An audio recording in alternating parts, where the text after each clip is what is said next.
All right, so welcome this afternoon. My name is Jacob Powell. I work for OSU Extension Service here covering Wasco and Sherman counties as a general agricultural extension agent. I will be transparent. I mainly work with wheat and cattle producers. So if you ask me orchard questions, I'm going to give you a weird look. But I hope that the information today in this farm financial planning class will be beneficial regardless of what crop or commodity that you work on.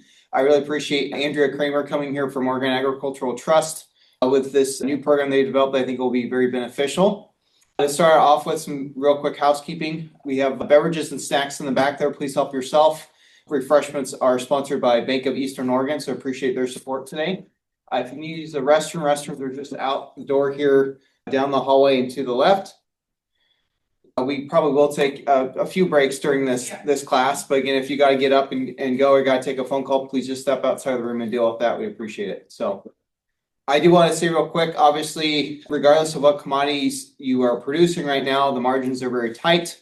I was at a recent conference up in Tri-Cities where somebody made a good observation that really a lot of farm owners now, yes, you're producing commodities, but a lot of what is supporting you now is just simply the land values. So it's almost kind of like you're farming the land almost more than you are being commodity producers because the margins are so tight right now that it's really hard for a new beginning farmer. The price is just not there with the commodities, that you have to have money from other sources to just simply afford the land costs these days. And, producing commodities and crops is just kind of secondary product of having that land value. So I just think that's, margins are really tight. I think it's really important that we think about our financial planning a little bit and double kind of, cross our T's and dot our I's that, if there's places we can be saving money or other areas we can make opportunities to expand our operation, I think it's important that we think about that. The other thing I'll say is that Oregon State University and OSU Extension, we do have several of what we call enterprise budgets that have been produced over the years. If you're still interested, I can show you guys at the end of this class that there is a place, if you basically just go into Google and you type in Oregon State University enterprise budgets, you should find a page that will pop up that will have all the enterprise budgets available for the different commodities online. This is one that I've done. This is a wheat production one that was back in 2021. The numbers have definitely changed significantly since then, but I think that's still a good framework to use. I have more of these in the back by the sign-in sheet there.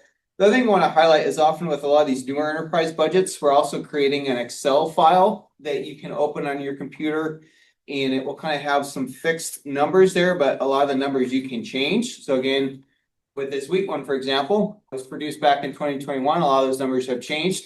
If you open up that Excel file, it's fairly obvious that you can change your input costs and it will spit numbers back out for you. So several other commodity enterprise budgets do the same there as well. So just consider using those as tools to help you. Any questions on that? And we are recording this on Zoom here as well. I will also be back on my laptop moderating chat questions, or if for some reason you're having issues hearing us on Zoom, please just let me know in the chat and we'll try to fix our technology issues if we have any. So with that, I want to introduce Andrea here. I really appreciate her making the trip out here. She's been on the road quite a bit, putting these on across the state. And I appreciate that. So with that, Andrea, I'll let you get started here. Thank you. I was like, oh, you do have a clicker. This is good. This is good. Thank you guys for joining us today. I really appreciate you taking the time. We ordered up rain for it to be easier to be inside today, and rain did not occur necessarily today. So thank you for making that choice to join us anyways. My name is Andrea. Like Jacob said, I'm the Director of Ag Business Support for Oregon Agricultural Trust. A little background on me. I started with this organization about 3.5 years ago. Prior to my time with this org, I was in ag lending. So when I was hired with Oregon Agricultural Trust, which we'll get into a little bit of who we are, we did a lot of succession planning workshops. So that was the main focus because as a land trust, our overarching goal is to protect farm ground in perpetuity. And so one way to do that is to make sure that succession conversation occurs. And when I started with the organization, I was like, we need to back that bus up just a little bit because financials are important. We really need to be talking about the financial viability, making sound financial decisions, and making that operation financially stable before we can start talking about succession planning. So that's kind of how this curriculum started. We've been kind of rolling this about a year or so, and it's really well received around the state just because there's so many little snippets, right? You can really listen to this material and participate and help you take away some of these pieces that help you make a few better decisions within your operation, or at least maybe understand when somebody's asking you questions, maybe it makes a little bit more sense. And that's really helpful, been really helpful for folks. Even if the example in the material that we have today isn't exactly like your operation, we're able to translate into what does make sense to you. So hopefully that's what we'll get out of today.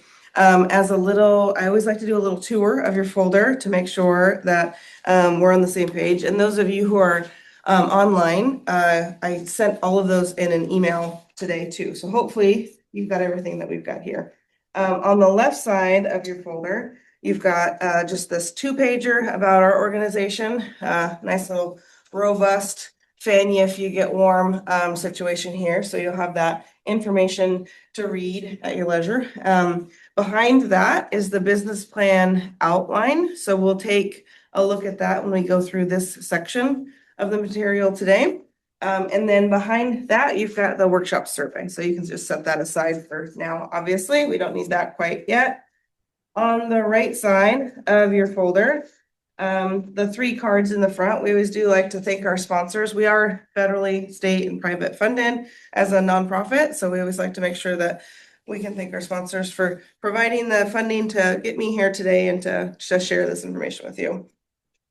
We have a resource card that shares the direct access to the resources that we have online. Many of these that I will talk about today, I'll send out to you guys too. So you'll have them in your inbox, but they're also online. We've got cash flow budget forms, amortization tables, if that's what you're needing for making some decisions, succession information, working lens easement information. It's all there on our website. That last little card is our one-on-one succession and business advisor test. You also have her business card stapled in your folder there too. When we were doing a lot of the succession workshops, and even these workshops too, folks are able to get partially at least way down the path, but then maybe they need some additional support or additional help. That's where Tess comes into play. She sits across the table from operations. She's a one-on-one succession and business advisor herself. It is a fee-for-service activity. We do sometimes have some grant funds that pay for some of that, so it's always worth the question. And the first phone call with her to assess the situation is always free. So we find that when folks leave our workshops sometimes, especially the succession ones, maybe not necessarily this material, but our succession workshops, everybody's excited. We got a direction, we're ready to roll, and then things come up, right? Then you end up having to go back to doing farming stuff because somebody's got to work that piece of the business. So this service helps get that path, walk you down the path. So, and then the papers that you have here, you do have the slide presentation that we'll be going through. A little on the smaller side, but at least it's a good space to give you room to write some notes. And then behind that will be our case study that we'll go through. So you can kind of set that aside for the moment as well. Like Jacob said, a little housekeeping. We have about an hour-ish worth of material, at least initially with the business plan. We'll take a little breather, little walk around, and then we'll get into the other hour-ish or so of material. So ask questions as we go. Super important to have this interactive. Please feel free to chime in where it makes sense to you or ask some clarifying questions. Happy to go through that. Good? Everybody on the same page? Cool. So, oh, it's the down arrow. Why is it the down arrow? Maybe I should turn it around this way. Anyways, so Oregon Agricultural Trust is a statewide nonprofit. We work to protect farm ground in one way, shape, or form. A lot of the times from an education standpoint, doing what we're doing today, working with numbers, financials, getting folks in a better position to be, profitable, productive farm operations. We also have a working lands easement program with our land team. That is an opportunity for our land team to chat with farmers and ranchers about eliminating development rights on their property. We won't get into working lands easements today, but if that is information that you would like, it's in our resources, and I'll share it by email after the event as well. So we understand that farming's hard in a number of different ways. Financials is just one of those pieces. We're trying to help contribute where we can. We are continually developing curriculum too, though. So there's other opportunities to have conversations later on down the path if there's other pieces of what you're doing that need some support. I refer to this kind of as the quadrants of what we do. Land protection up here is, like I mentioned, our land team. Education down here is what we're doing today, kind of sitting through and chatting about your financials and other pieces of your business. Technical assistance, I wrap a few things into this bucket. We get phone calls pretty frequently from folks that are needing a financial advisor or needing a CPA or attorney or whatnot. And we have a list of folks that we will often refer people to if they do need that support. We also support those service providers too. So there's times that we'll put together learning opportunities like around working lands easements or some of the other pieces that we work in to help service providers get up to speed to work with farmers and ranchers. We do participate a little bit in advocacy, being state and federally funded. We do have a few things to say about some of the funds that are running through those budgets, but not a ton in the advocacy world. Okay, we will launch directly into the meat of today and start talking about business plans. Who has put a business plan together before? Yeah, for you or for like clients? For myself. For yourself? Both. Both, okay. Do you often like work, like do you just like review them a lot? Is that what kind of one of the roles that you have? Yes. Okay. I'll, like kind of like push them in the right direction and say, if you're doing this, here's Yeah. some of the big points that you do. Yeah. Here's the high points. Yeah. And then kind of help review and make sure that everything is captured. Yeah, all of the pieces in the puzzle. Don't miss the big ones. Yeah, because to be honest with you, when folks are putting together business plans, you can't see the forest through the trees sometimes. So you're in the middle of putting something together that is taking hours and hours of time. Sorry, that's not very encouraging to write your business plan. It does take hours and hours of time oftentimes, but you get into the middle of it and sometimes you can't really see your own information and what you've left out. So having a reviewer in place to catch that for you, that's really a key piece. Did you say you didn't? I did one, Yeah. yeah, for our FSA loan. You look really excited about it too. You're like, it was not a good, you did it because it was needed, right? Reached out to the small business center Yeah, here, uh-huh. and they were phenomenal. Oh, Like, good. I was able to write it, they were able to like help me like review it, and then they Yeah. did, I can't remember her name, but she helped me like do all my balance sheets, my months. I was hoping you would say her name too, because I worked with somebody. She is phenomenal. So, small business development centers, it hit or miss on throughout the We have a state. good one here. And you guys do have a good one here. Yeah, we do have a good um, one here. Jeff Price, I wanna say, is that name, but Natalie? Yes, Bronson? Natalie, Whew. yes, Natalie Bronson. Yeah. I feel like I'm winning today. It was a Yeah. very Yeah. trial time in my life, so I try to block it all out. But Natalie Bronson is Yeah. correct. Yes. Yeah. Yeah. He we- was fantastic. We actually did a workshop 2-3 years ago at the Pine Grove Grange, and I had her come and chat up there. So, yeah, We have you guys are lucky because she is a good one. Yeah, yeah. we have the Dallas. Yeah, very good.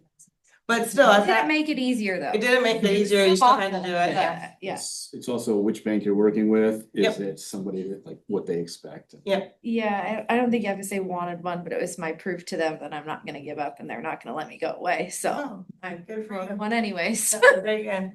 Very good. Well, it is, I think you've kind of hit the nail on the head. The business plan is that summary of where your business has been, and you're like, I'm legit, this is the business I have, and I'm not going away, right? So it's where your business has been, where it's at today, and where it's headed in the future. It really tells your story. You're the only one that can write that business plan. I've had, because we will review business plans too, and I've had a couple questions. Well, you'll write our business plan for us, right? No, that is not something that I think the best part of that process is you actually writing your business plan yourself. You're the only one that knows that story. I tell people all the time, it's like you're just cracking your head open and dumping it out on a piece of paper, right? You're the only one that knows that story. Really just charts where your business has been and where it's going.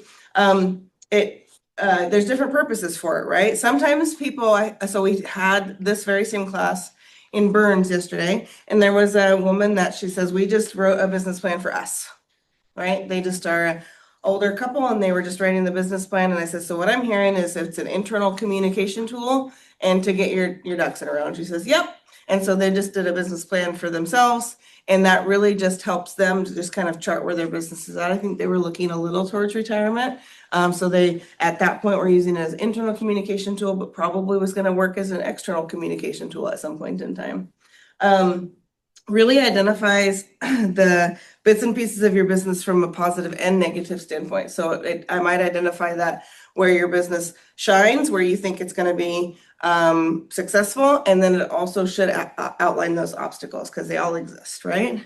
I appreciate the last bullet point here, defines and measures success. So the goals and objectives that we'll get into in the middle of the outline, it's like a to-do list for me. So I try to like make these pieces a little more palatable, and I really feel like if we look at this document a little differently and say it's just the story of how we got where we are, and it's just the to-do list of what our next steps are going to be, and do it at a time where somebody else is not telling you to do it, I think it may be a little bit of a different process for you.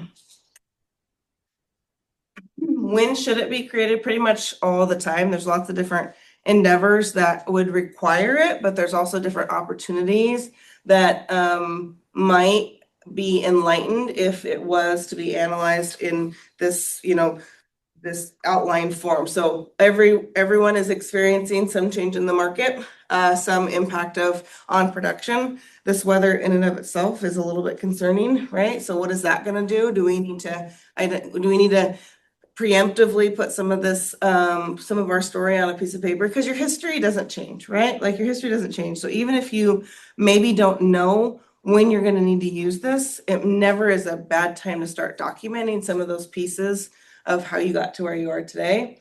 Could be a way to communicate with lenders, but also looking at maybe taking on a partner, communication from a retirement standpoint, considering diversification or expansion. That's, I think, it's a step that goes hand in hand with financials. When you're really looking at like who should be involved in that, I kind of have two very similar lists here. Who should be involved in it, but then also at the same time, like maybe there's people that should be helping you review it, because I think that's that integral part as well. So business owners, key management team, maybe some family members that are not involved in the operation, that might be good insight to have. Maybe they're the ones that are helping you review it too, because I think it's important from a review standpoint that you have somebody that looks at that knows you and knows your business, but maybe doesn't know it well enough to know the answers to the questions. So they need to put those questions in front of you to make sure that you hit all of those pieces that go in there. There's lots of resources. We've just already talked about a few of them, right? There's webinars, there's 14,000 different outlines, whichever one works best for you. Whatever publication, whether that is one-on-one, whether that's you reading about how things go together, there's lots of different support out there for that. There's a farm finance class at Chebecca Community College. They do that in like January, February, and it's a non-credit class. So it's like 5 Saturdays or 6 Saturdays in a row. And they go through different pieces of the farm business, like legal entity structure. And, I think that they have like a lender panel one day. Well, they also have like 2 of them that are devoted to business plans, and they put together their business plans, and then they have me come and they present their business plans. And I get to coach or criticize, tear them apart, however you see. So they present their business plans, which I think is a really important step. And I had these 2 brothers that had a very robust business plan, we'll call it. It was pretty thick. And so they were presenting this to me. And first of all, they presented it like this. They were reading their business plan and they were telling their story. And then I'd throw them off and ask them a question. They'd be like, well, actually, and I'm like, and that, folks, is why you practice presenting your business plan, because you should really be talking about your business the way you talk about your business. But also at the same time, it was only when they were presenting it and practicing it that they were like, oh, we already said that. And they realized how many times they had repeated themselves in their own business plan. And so they we're clearly benefiting from having that person review it with them or being able to present it. But also at the same time, there was another woman that was in the class, and you could tell she was waiting her turn, obviously. But when it came to her, she was like, "Oh, well, my business plans, it's only 2 pages." Like it wasn't enough. And I'm like, "Ma'am, what your business is warrants 2 pages. Like, good job. Like, there's no need to go above and beyond just because you think a business plan should be X, Y, or Z." And so that's my counsel, really, to put on the paper what you think is important, and then have those opportunities to chat with folks and say, does this really make sense? See, I have small business development centers on there. They do, play a good role in a lot of these, especially if you get a good one like Natalie. We really do have a good. Yeah, good job. I'm glad. So again, like I said, this really tells your story, illustrates your business. You know your business better than anyone else. I've had some, from a lender perspective, sitting on this side of the table, I've had folks ask them to put together business plans, much like, you were putting together a business plan for the loan that you were working on, but they're like, "Well, I don't know. I don't know anything about, I don't know what to put in there." I'm like, "Well, I don't know either. And one of us has to guess, and it's not going to be me." Like, I'm not the one that you want guessing on what stuff goes in your business plan. So that's usually the same situations where I'd be asking for a business plan. And unlike you, Christine, I'd be like, "Oh, they need to put all these things together, right?" And they came back to me and they're like, "Well, this isn't going to work." And I'm like, "Well, I knew that." But you needed to be able to line all those things out on the table. So I think sometimes you have the situation where you're like, "Nope, this is my support for the reason it's going to work." And then there's other situations that need to put all those ducks in a row in order to really see the picture itself. Okay, so we'll get into the meat of any questions on all that. Questions? Everybody good online, Jacob? I do have a question. Yeah, go ahead. So I guess we never had anybody review it. Yeah, Like, I think Natalie looked at it, but Yeah. not review it. yeah, So that would be something a financial planner would do? yeah. Interesting. Or you could, ask Natalie to do it. You could ask if you have some relationships with lenders are reciprocal. So if you had a good relationship with a lender, that they would want to review that. I always tell people that, people kind of look at me funny when I say that. And I'm like, "Oh no, I can't tell you the number of times that I really, really appreciated, from a lender's perspective, really, really appreciated having that relationship start before they needed something." Like, if you could start a relationship with a service provider, build your team of some sort, and have somebody in your corner before you actually needed something, it really went leaps and bounds. Like, maybe the first visits that you've got with a lender that you want to have a relationship with is simply, "Hey, I kind of want to line myself out from a financial perspective to do something in the future. Can we have a conversation about what my financials look like?" Yeah, go ahead. No, I work with a couple of people at major banks that do lending. Yeah. So if I have somebody come in, I just kind of just flag him and be like, "Hey, what are the red flags I'm looking for in this type of business line?" Yeah. So then when I sit down with somebody and say, "Okay, here's what I know they're gonna focus on, is this, where do we go from here?" And sometimes it's just a review, you come in. Yeah. Jill Parker would be happy to do it. It's good. Jill Parker, our banker. would Oh, be good. happy. Yeah. And it's one of those things, it's kind of you want to find somebody, like I said, that knows you well enough to know maybe when things are being left out, like what questions to ask, but doesn't know you well enough to already know the answers to the questions. So they also are just answering those in their own head, right? So it's kind of an interesting spot to be in. Yeah, I think I have an opportunity. There was somebody else that had sent me a business plan to look at. It's really long, and like really long, and I read it and it's like a lot of areas of redundancy. And I actually asked her, I'm like, "Have you practiced presenting this?" She's like, "Well, that's an interesting suggestion." I'm like, that's when it kind of comes out that things are duplicated a few times. Yeah. Don't just be writing things just to add pages. I'm certain there's people that read cover to cover, but I get bored sometimes if I get too long, right? Anyways, I don't get bored. Okay, So we're gonna dive in. These are on the slides that you have printed out, but it might just be best to look at it here. It's a little bit bigger. I will send this out to you. Importantly, I will send this out as like a Word document. And so the gray parts on this is like your direction or examples, like hints. It's like the secret hints to a puzzle. Then you delete those and put your own information into those spots. So this hopefully gets you down the path. Very important though, if this outline does not work for you, use a different one. It doesn't really matter. There's no one outline, and there's no one particular length that is required. So whatever works for you. But we'll use this one and we'll go through this piece, and kind of talk about each one of these sections. And anybody that's put these business plans together, please feel free to chime in as we go through these. So a lot of times you'll see an executive summary. Caution there is making sure it's actually a summary. So if your business plan is long enough that an executive summary makes sense, a single page executive summary outlining that's great. We won't talk much about that today. We'll just kind of talk about the meat of the business plan itself. I always want to know when I pick these things up, who am I even talking about? I think that when folks start to type in, they forget that part. And so lining out, who are we even talking about? And then also, if you're a new business or doing this for the first time and you see LLC Inc., oh my gosh, I don't know. Let's not do this and go back out and farm instead. I think this could scare people right out of the gate.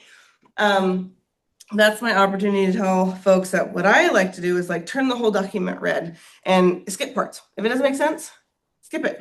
It's totally fine. I think this type of thing, as well as financials, as well as succession plans, as well as pretty much anything that we don't necessarily want to do, we make it into this huge project. And when it's this huge project, we convince ourselves we're not going to get it done today. So we may as well not start today. And so I think if we break these things up and we say, which pieces do I know?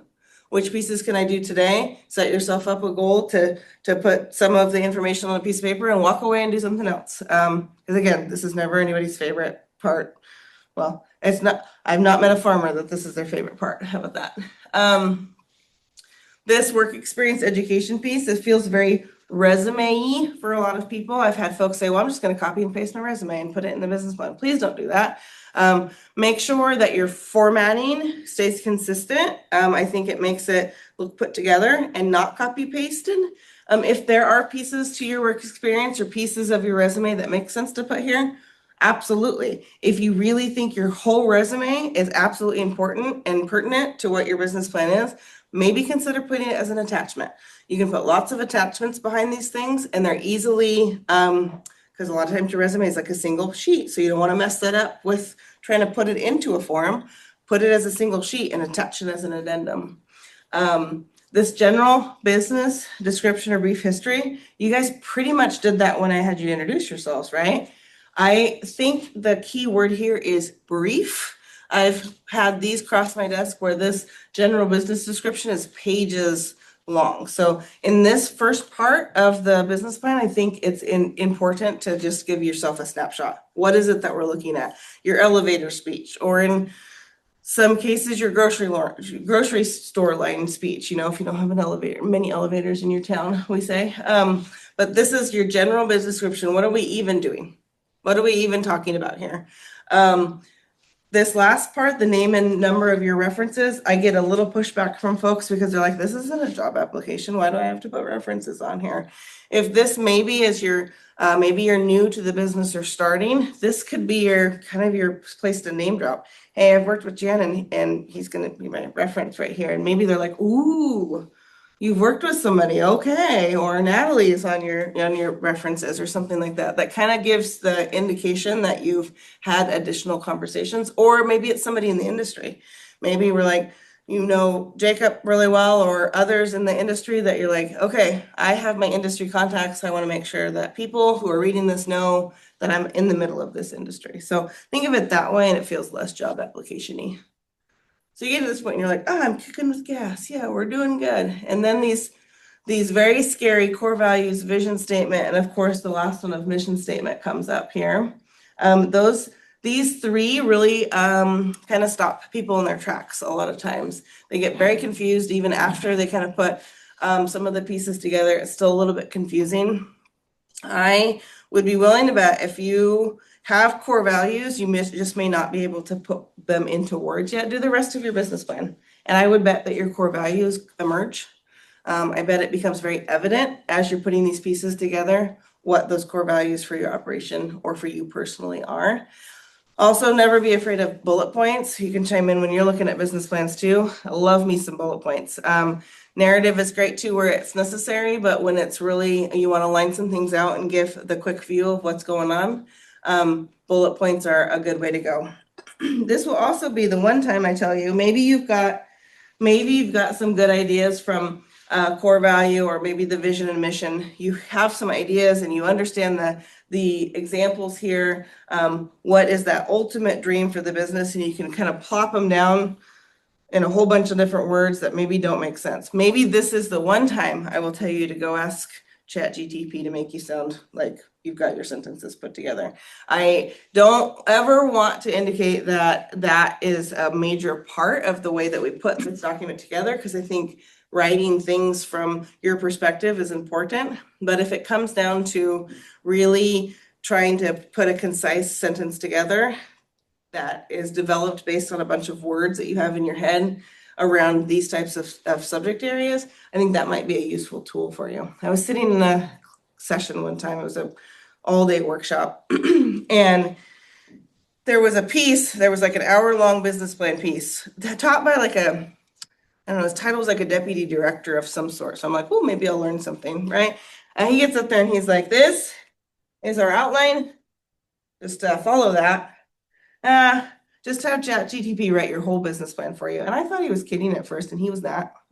And he was like, it'll get you like 80% of the way there. And then you can just change a few things and turn it into your lender. And I'm like, lenders know, like we know when those words are not coming out of the, actual human. So don't confuse my suggestion here with that direction. But if you kind of need some help putting those words into a good format, I think that might be a good way to go. Do you have any insight on these pieces here? But no, just kind of like what you said, it's like being handed a spreadsheet where all the answers are right, but you don't know how it got there. Yep. Mm-hmm. It works well. Yeah. Until under pressure, and then it's Yep. not great. Yeah. Yep, for sure. Somebody starts asking you questions about a document you didn't put together, and then it becomes pretty evident. Then you're in a worse spot. Then you need to fake a phone call to run. Yeah.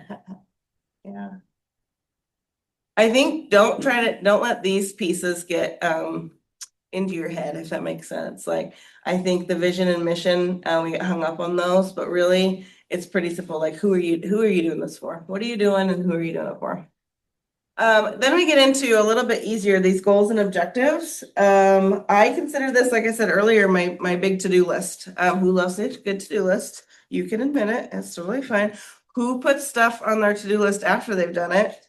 So you cross it off. Yep, that would be me. So I have this, I take it a step further even. I have this window at home in my kitchen, and I'll put things on sticky notes and put it on the window. And that way I can assign them to other members of my family. This is their section of sticky notes. But also when they get done, you can physically move a sticky note or throw it away. And it's just like, oh, you just feel like a lot better, right? So think of this section as your sticky note to-do list to a certain extent. You can bunch them in short-term goals, long-term goals. Maybe it's goals by different segments of your business, if that makes sense to you. And also, who has heard of the SMART format, the SMART goal format? So it's specific, measurable, achievable, relevant, and time-bound. So if you think about my sticky note system at home and I have laundry on my sticky note, how often do you think I get to throw that one away?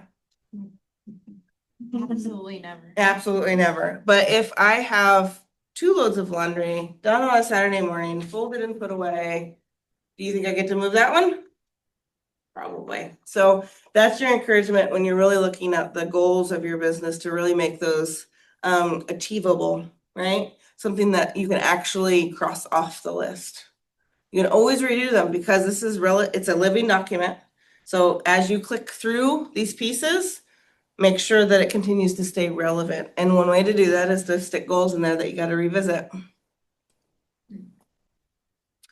So the SWOT analysis, so strengths, weaknesses, opportunities, and threat. It's not any like mistake that it is about a page and a half of the 4-page outline.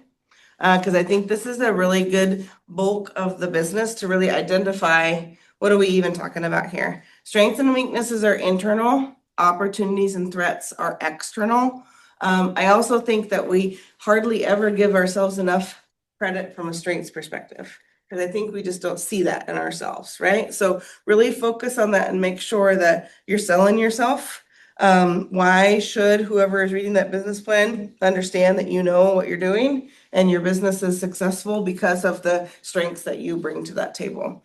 So talk about yourself. It's really hard, but talk about yourself. And then importantly, like, how are you planning on building on strengths? So you've got these strengths. What are you going to do with them now?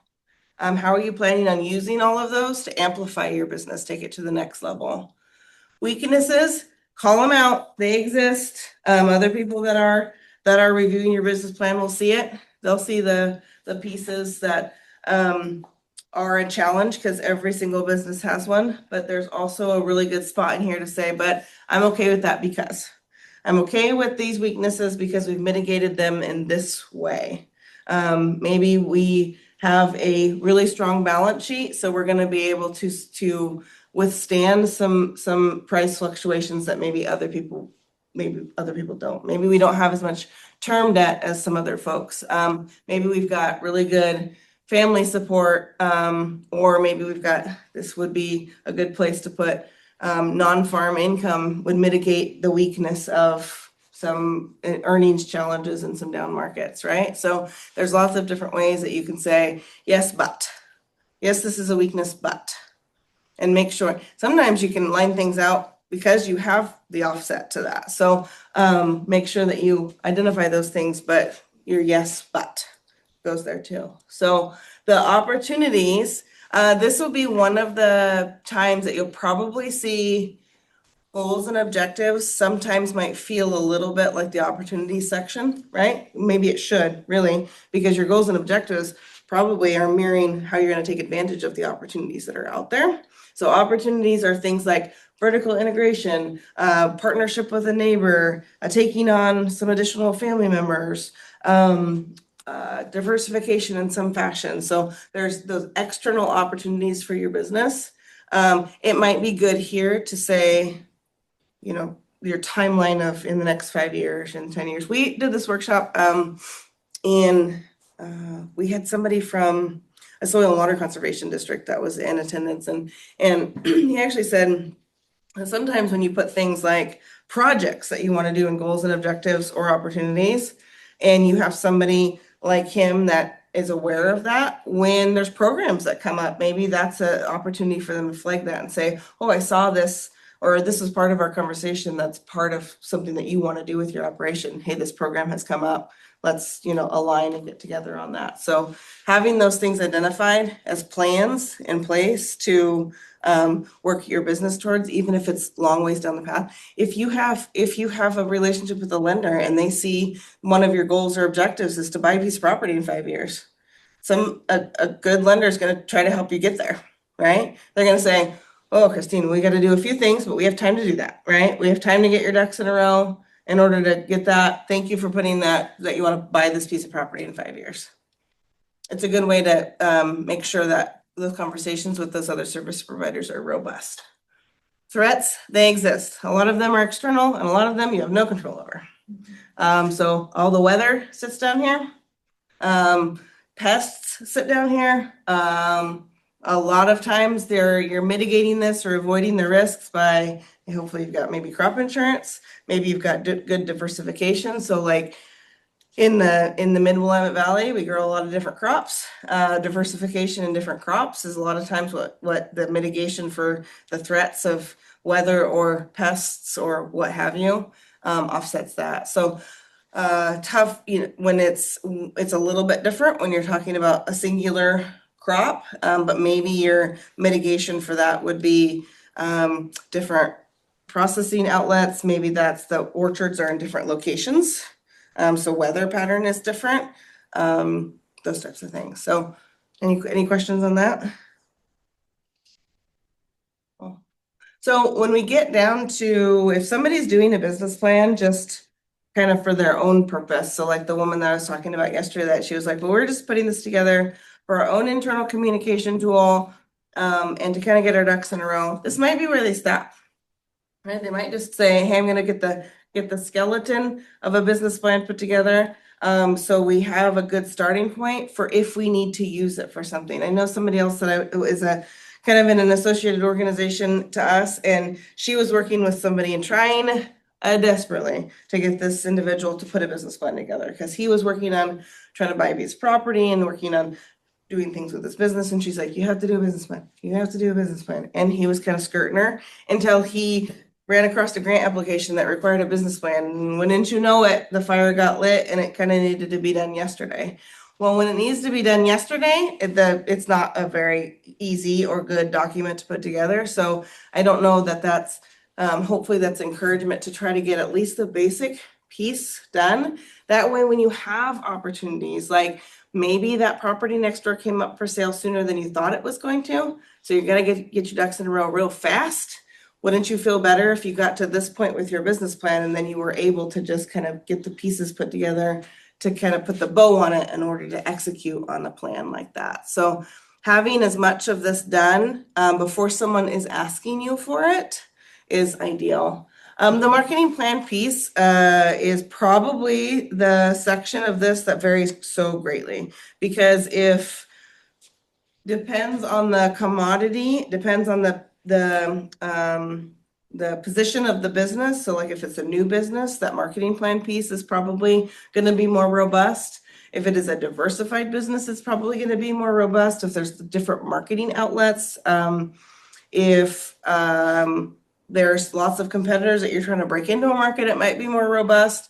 But if you're pretty streamlined and pretty straightforward, this section is probably going to be streamlined and pretty straightforward. So don't overkill if it's not necessary to write a book. Just really write what makes sense for that section. The last pieces that we get to is the financials. It's not by accident that we kind of load the financials and load the ask onto the back half. In my opinion, if I'm looking at a business, I kind of want to know what it is, who we're doing, what is going on before we get to the ask. So the financial piece on the back is, what is it? Why are we writing this thing? Is it for a lender? Is it for a grant application? Is it for taking on a partner? What's the pitch that you're identifying? That's a summary section of this plan. And then your attachments really support that. So again, these are probably things that get updated every year. So you want to keep your plan fresh. And having these financials as an attachment or an addendum really helps you do that. Think about your business plan as like a Word document. It is a Word document usually. And your financials are usually Excel spreadsheet type forms. You don't want to intermingle those. So you don't want to dump financials into your business plan. You really want to include them as attachments. And that really helps keep things clearer. And then you're able to switch those things out as it makes sense. That 5-year projection, sometimes it exists at least maybe in a narrative form, what your plans are for that business. Really can go in a bullet point form as you round out what this whole thing has in it. Just a few tips as we wrap this section up. Again, practice presenting that business plan. It's really, really important. I think it is a step that's skipped a lot, and it's pretty telling, I think. It's best to include everything like we talked about. Just lay it all out there. And you can identify, because honestly, when someone else is reading that, they probably see some of those risks or whatever. And you identifying those in advance illustrates that you've thought about it, right? You've thought about these things exist. I know that they exist, and here's what I can do about it. This is important, even if you are starting a business or looking for land and don't have a business to write a business plan about yet, write what you want your business to look like. So I get folks that are trying to maybe find maybe they're first generation farmers or want to work on another operation than they were raised on or something, and are trying to find someone to, take them in or take them on. Put your plans down on a piece of paper, because I think that makes you appear much more organized, and you've got at least a few thoughts that what you're looking for on paper. Of course, that comes with making sure that the other party that you're sharing that with is the right person. But at the same time, at least it helps you put your own thoughts on a piece of paper and say, this is what I want to get out of an operation that I'm trying to start on my own. Business plan is never done. I don't know if this is encouraging or discouraging, to be honest with you. I also listened one time to a business plan class present theirs. It was an OSU class. The entire class was all they did was for that whole semester. And I was following this teacher into his class, and he's like, grumbling about his students. And he's like, I don't know this class. He says, they're not even, their business plans aren't even done yet. And I'm like, oh, it's okay. Business plans are actually never done. So they can just present them as they are. We will give them feedback, and they will keep working at them because they're never done anyways. They don't have to be done today. So I don't know if that's encouragement or not, but that's where hopefully it is, the encouragement to take these bits and pieces at a time and end up with a document that at least is manageable for whatever it is, the purpose that you're using it for. And then maybe it's modifiable as you use it for different reasons. So that's the pieces that we've got for business plan. Is there any questions on that one? Before we take a little break? We're like right on time. Let's go. You guys asked some good questions and contributions as we went. Is there anything online there, Jacob? Not right now, I'm typing it in.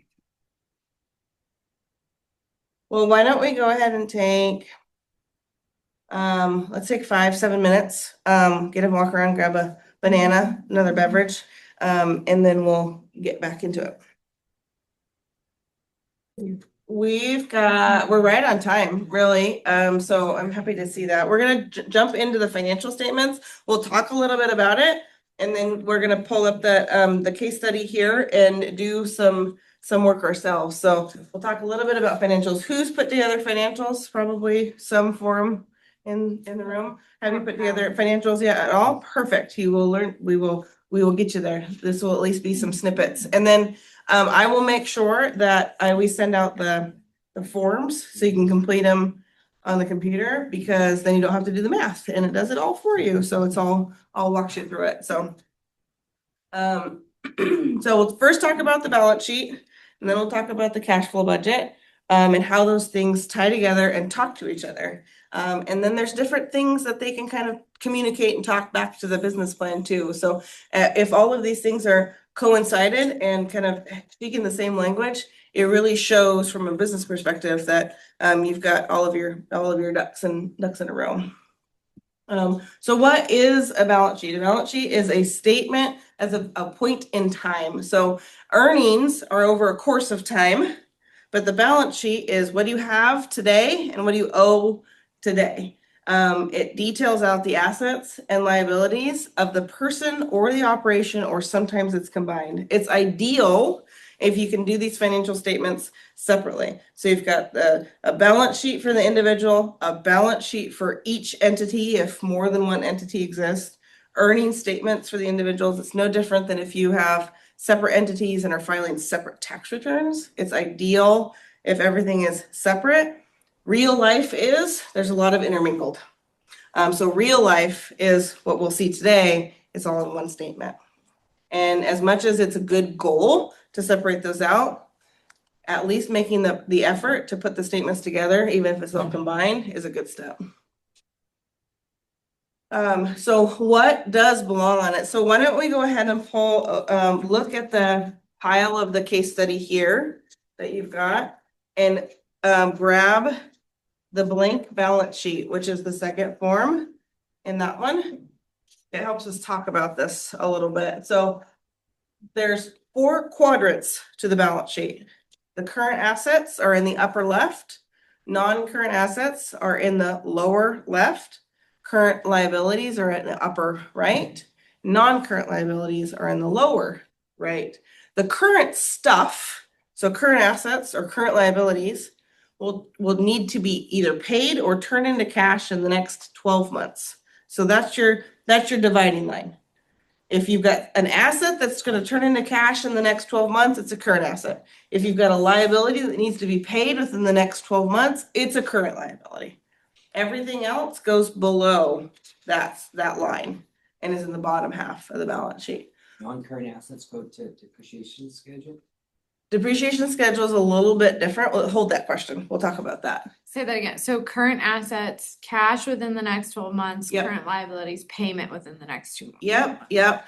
And there's certain things as a current asset, like feed inventory sits as a current asset. It's maybe not gonna be cash in the next 12 months, probably gonna be poop in the next 12 months, but it's gonna turn into something in the next 12 months, Yeah. right? Yeah. And so that would go as a current asset. So when you look at your examples, you've got cash, inventory, accounts receivable, marketable livestock. Is there anything that you guys are thinking based on my description that we've missed there? Something like orchards should take into account and any other On the crop. trees. Yeah, so the crop on the trees are what we would call it was cash invested in growing crop. So if you think about a crop year, so when you say, okay, we finished harvest, now we're officially contributing towards next year's crop, what's that date? October 1st, we'll call it. First, yeah. Okay. November 1st. Okay, so as of October 1st, anything that you put into those trees For next year. is next year's crop. So if you were to do a balance sheet as of 12/31 of that year, there's some investment in growing crop. A lot of times, the best way to account for that is cost. So like literally what have you paid to invest into that crop by the end of December or whenever you do your balance sheet? Maybe you've I don't know what you guys do between like October 1st and the end of December. Is there anything you do to the? Post-harvest sprays. Sure, so any of those post-harvest sprays, Just start pruning. yep, so pruning, post-harvest sprays, any management that you've done, that's an asset because you have taken cash or money from somewhere and invested it into the dirt, if you will. Dollars into the dirt is what I call that. And you give yourself some credit. It is a very difficult number to come up with. Just have some philosophy, but some people will estimate on a per acre basis. I'm not saying that that's the best way to go about doing it. But if you have your costs, that's the most ideal way to go about doing it.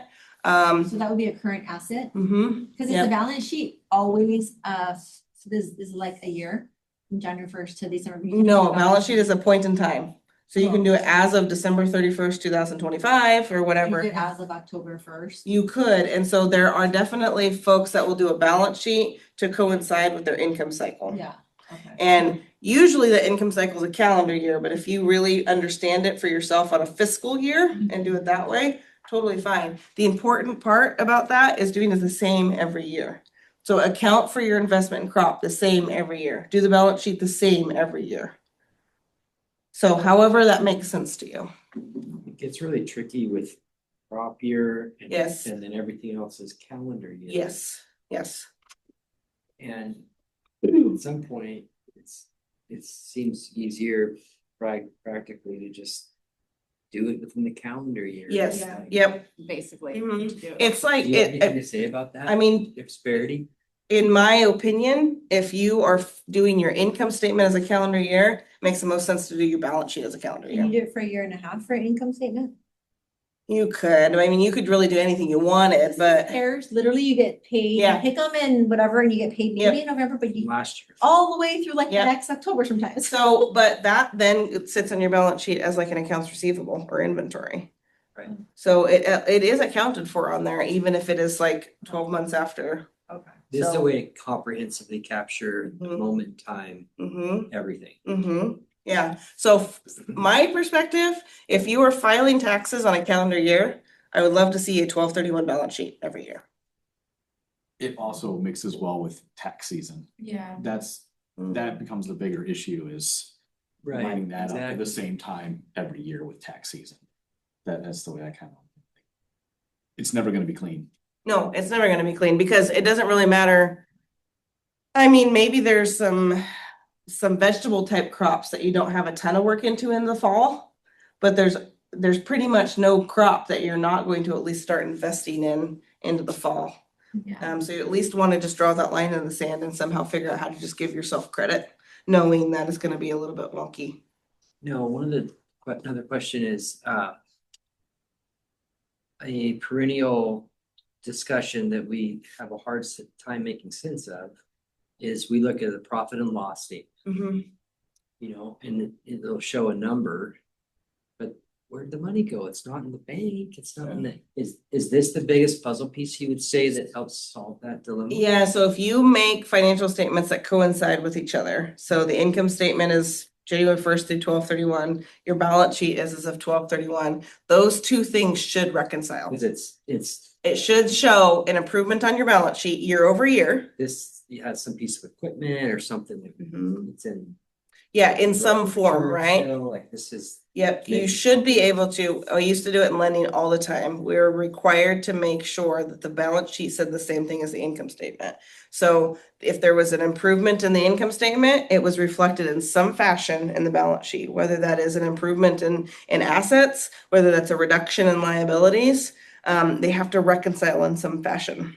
So I mean, like, they should, if you're completing them accurately. cash form that shows up. It could be in a non-cash form. Like, you might not be thinking about if you are paying debt with those earnings, Right, right? So it's not gonna appear as cash on your balance sheet, it's gonna appear as reduced debt, right. right? It's, your It's- equity went up, but your Yes. debt went down, so it Yeah. still equals the other side. Yes, Yeah. so it's still there, it just may not be actually cash in the bank. So, but the first step is to doing those financial statements that coincide and talk, and are able to talk to each other. And that might differ from a management standpoint. So you may actually do a balance sheet that matches your historical income statement. And then your cash flow budget might actually be on a fiscal year. It might be different because that's how you manage, but you're able to manage it. That group that you worked for, Hmm? was there anyone that was more important? Groups that I worked with, they're like, hey, give me a balance sheet, but the P and L was. what they I've looked at. never, Okay, yeah, I want it all. Give me Yeah, I all mean, of it. just, yeah, like, Yeah. Yeah. it depends. yeah, all the lingo is confusing. Like, Mhm. I've never really done an income statement. I've done balance sheets. You have probably, but it's been in the form of your tax return. Oh, okay. Yeah, your Schedule F, your tax returns, That's helpful. those are I your was like, profit and loss. is this It's the income same name for statement? the same thing. Okay, That's your historical income statement. And what we'll talk about is your cash flow budget, which will be an income statement on a projected Right. level. So, okay, okay, that's helpful. she's like, and it's been good that I've been here. I'm like, well, I've turned all these things in for, an offline, so like, what does that all mean? Non-current assets, equipment, vehicles, land. I refer to the non-current assets as the earnings engine of your operations, the stuff that's sticking around for a while. So even if you do sell a piece of equipment and it does appear as cash on your balance sheet, it still stays below because your intent is to hang on to that equipment. It's not your normal course of business to sell equipment or land or whatever. So it stays below on the bottom half of your balance sheet as the earnings engine for that operation. Retirement accounts would be one that would be in this section too. Current liabilities, operating line, accounts payable, credit cards, student loans would go up there. Non-current liabilities, loans to buy equipment or real estate, where you will see these things get like convoluted a little bit is when you have a loan, you have payments that are due within the next 12 months, right? So you actually need to split and account for those loans in those two different places. Because you need to account for your payments that are due in the next 12 months as a current liability and the rest of it as a non-current liability. We'll walk through that as an example. It'll make sense. Sound okay? Current liability. So just a few tips. Complete your balance sheet each year on the same date, preferably at the end of the calendar year to match your income statement. So just what we were talking about. Y'all don't need to go out for New Year's Eve anyways. You can just sit at home and do your balance sheet. It's safer that way. Compare those statements year over year. The competition is yourself. You know how they always say, oh, just compete with yourself. Competition is yourself. You want to compare to just yourself. There's of course peer data. There's benchmarks that you compare your numbers to that might help you with your operation. But truly where you really start to learn and set goals and understand your operation is when you can compare the same statement year over year and see how your operation is doing. This is my hot tip, when you're completing your balance sheet for the first time, literally walk around your operation. Go ahead and get your little clipboard out there and go take a little gander, because we are absolutely terrible about making sure we account for all of our assets, you know, the half a roll of fencing or half a jug of chemical or whatever have you.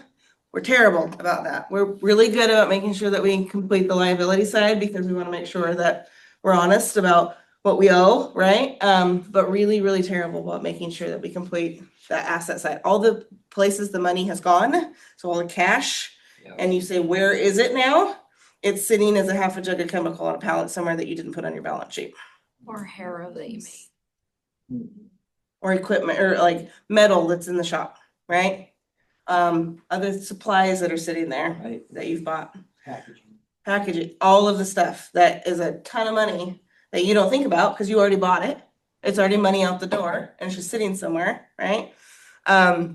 I got a balance sheet turned into me one time from as a lender, and I'm like, wow, this thing looks like trash. Why does this thing look like trash, right? So I got to looking at it and I'm like, whoa, it's because they had 0 feed inventory and it was a dairy operation. Pretty positive we have some feed inventory, right? From a livestock perspective, do you have any idea how much medicine I have sitting in a cabinet, right? That I don't account for. So same. It's all sorts of stuff that has sent dollars out the door that we don't give ourselves enough credit for. So when you start talking about where your money goes, that's where it is. It's in a cabinet somewhere. No. Typically the balance sheet is completed on a market value basis. What does this mean? You have to buy it for it?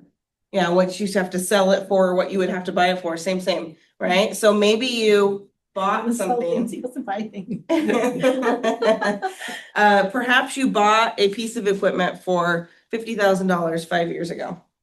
You don't put $50,000 on today's balance sheet. You put whatever that market value is for that piece of equipment today. Works the same for property. Hopefully it's gone up, right? When you complete your equipment list, you take nothing away from today. Please take this away from today. When you complete your equipment list, do it on a spreadsheet. It'll make your life so much easier. Detail out that spreadsheet.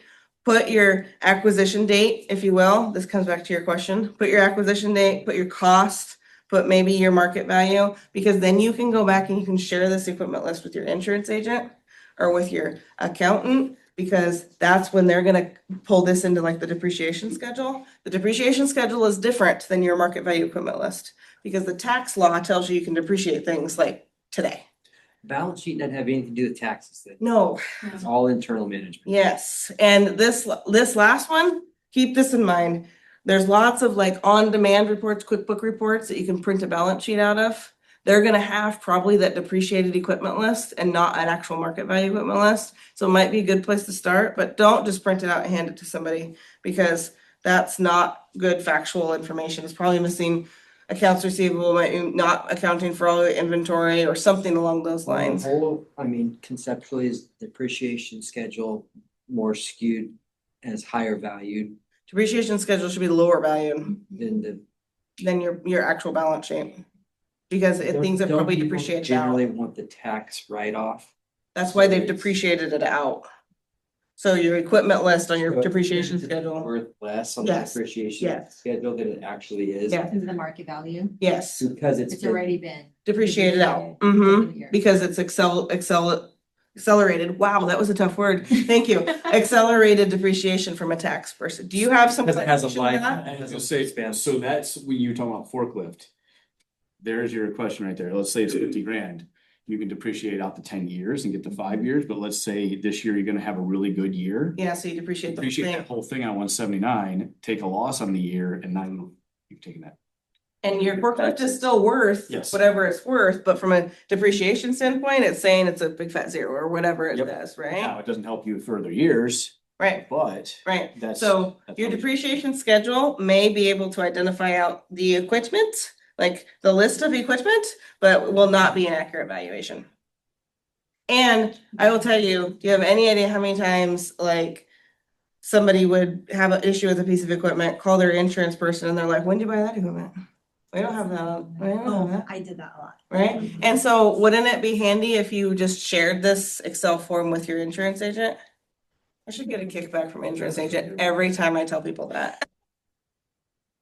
Cause it wasn't covered on the insurance. Yeah. Dangerous little game, yeah, for sure. Make sense? Okay, cool. Okay, so we're gonna jump into an exercise, and the way that the information you need is this one here. That is Betty's eggs. And you're gonna complete this blank balance sheet right here. Know that when you can't read your own handwriting, I do have the answer key. But I won't be giving that to you until you do it yourself, so. This is a very straightforward example that is not an orchard, it's not, you know, a wheat operation or whatever. But hopefully you can find some parallels and maybe it will apply to, or what you can apply it to what you know, if you will. Okay, so we can kind of all read this. Betty's Eggs is a 300 lane hen operation. She's been farming for 4 years and gradually grown her flock of hens. She also works an off-farm job. She markets to local restaurants, grocery stores, and farmers market, and handles all production and marketing activities because Betty doesn't sleep. Okay? It's overrated. Yeah, sleep is, I say sleep is for the uninspired. Yeah. If you say it 3 times and spin around, it really helps. She may want to look at growing her operation or diversifying in the future, but knows that may be years away. So we're gonna work through a couple examples and help Betty take a peek at her financials. Betty's never done these financials before. This is her first brush at doing this. What is the first thing that we should do? If you take this information, here's your balance sheet. Her name, yes. Name and date. Betty's Eggs, 12/31/2025. So you can see on this one, this is a combined balance sheet because she lives where her chickens are. Just realistically, it's all one big pot. Do we want that to be separate at some point? Yeah, we do. But today, the realistic situation is it's all one big pot. Okay, she has $1,000 in cash and $2,200 in her checking account with $3,100 in her savings account. Where do those go on that Top left box. top left box? Current assets. It's about now that I grab the answer, so I don't have to do math in my head. Are these always called by those names? Pretty commonly. Yeah, yes, current and non-current. Sometimes you will find a balance sheet that has intermediate assets, intermediate liabilities. I don't like it. It basically is, remember how I said less than 12 months on the top? The intermediate's like 5 to 7 year life. So like equipment and cows would go in there. It just causes some additional like splitting. I don't think it's necessary. So I prefer the 4 quadrants like this one. Where do trees go? Where do trees? Yeah, so it's a good question. So my colleague will tell you that anything that is affixed to the property, so if you were to take the piece of property and turn it upside down, anything that stays there goes on real estate. So infrastructure, trees, buildings, all that stuff gets affixed to the property. Similar to like LLC versus operating entity. Yeah, kind of good way to think about that, yeah. Are you guys good over here? Okay. I forgot, I put the picture in here for you, just in case. So that's where you see, I need a pointer too. I have one, you would think I would bring it, but I don't.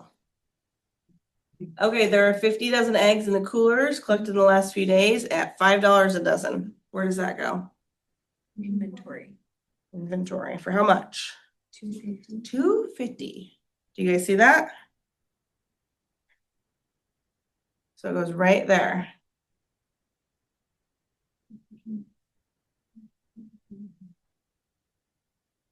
The operation has 2 tons of feed on hand at $7.20 a ton, and they have 1,920 egg cartons worth 50 cents each. So this is where you got stuff sitting in the warehouse that you forget to put on your balance sheet, right? Have any cardboard boxes or crates or whatever you've got out there. Fruit bins, I imagine you guys got fruit bins. Those belong probably, I would put them below the line. I would put them as a long-term asset, plan to stick around for a while. So where does this go? Feed inventory. Feed inventory and supplies, yep, supplies is 960. So I'll have, this is about where folks will argue with me and say, I might call it something different. I don't care what you call it, call it whatever you want, just make sure it's in the right quadrant. That's the important part, is make sure that is listed in the right square. So it mathematically computes, but you can call it any detail that you want. A lot of times balance sheets will also have an additional sheet where you can list things and then they'll total to the front, right? That's a good way to make sure that you have enough detail in there. Because as much as you think you'll remember a year from now how 960 was arrived at, you won't. So make sure you've got enough detail in there. Good? Mhm. She owns her car worth 5,000 and a delivery van worth 5,000. We'll stop there before we get into the next part. You guys know where that goes? So- Non-current assets. So it was a non-current. Car and truck. You see the vehicles down there? Yep, right about where your pen's at. Oh, before I flip to that, so she does still owe $3,000 on the van and payments are $100 a month. So this is when we thought we were getting good at this. How do we handle that? So liability side, Yep, so it's a liability side, so it's the, 3,000 loan for vehicle, so the 3,000 is the total. Minus 1200. and then the liability is 1,200 Where does the 1,200 go? from the top, right? On the top? Yep. So what goes on the bottom? 2,000. The 3,000 minus that 1,200. 1,800. Very good. You guys see that? And so we had the vehicles themselves are each listed at 5,000, okay? And then we said, okay, we've got 3,000 total, but we know payments are $100 a month. So 100 times 12 months is 1,200. 3,000 minus 1,200 is 1,800. So we've got 1,200 due in the next 12 months, 1,800 due after that sometime. We're ignoring interest, folks, because we don't have it in us today. So we are ignoring interest. If interest was on these, you would account for whatever interest is accrued as of the date of the balance sheet. So it's not the total interest on the loan. It's like, so if you had made your payment on December 1st or whatever, on December 31st, you have 30 days worth of interest accrued, not a year's worth, not multiple months worth. How would you do the non-current liability for interest? It would just be the principal. Because it's that date and time. Mhm. Yep. So it's not, Because you don't have to put the interest that you will accrue over the life of the loan, because technically you could pay it off tomorrow, right? And then you wouldn't accrue that interest. She doesn't own property and she rents her home in Anchorage.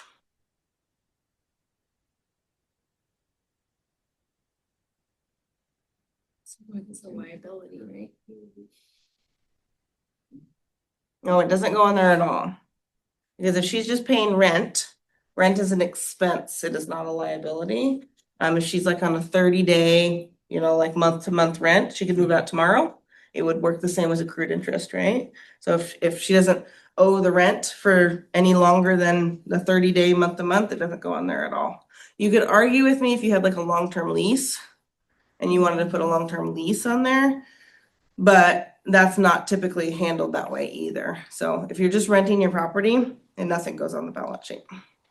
so we're renting a building, Yeah, you pay 25% of the annual lease in May and 75% Yeah. in November. uh-huh.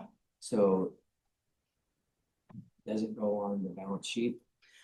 So it depends on when you did, so is the lease of the building a calendar year? So as of 12/31, you have used up your lease. But if you had done the balance sheet as of, when did you say the 75% was done? May. November. So if you had done your balance sheet as of November, it would be considered a prepaid because you would have paid through the end of the year. Does that make sense? So it. So say it's a $100,000, just to make math easier.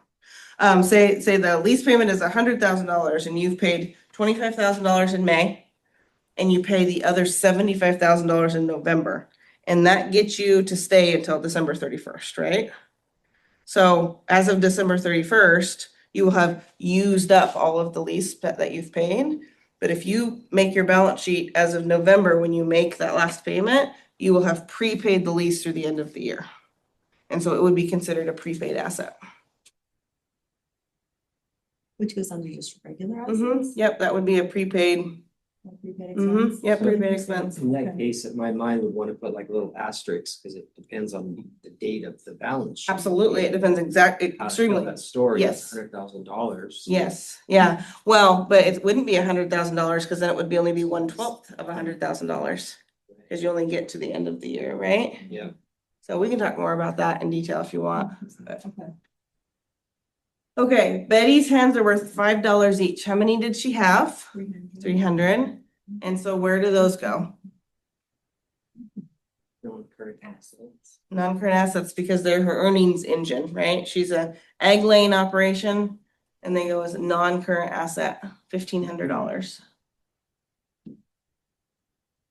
For equipment, she has wagons and cleaning utensils worth $1,000 and an egg washer that was a large purchase for her at $2,000. Where do those things go? Mhm. Non-current. Non-current assets, equipment, yeah. Now, I will get the question fairly frequently. Okay, we're bunching wagons and and utensils, right? Like $1,000 a pile of stuff, right?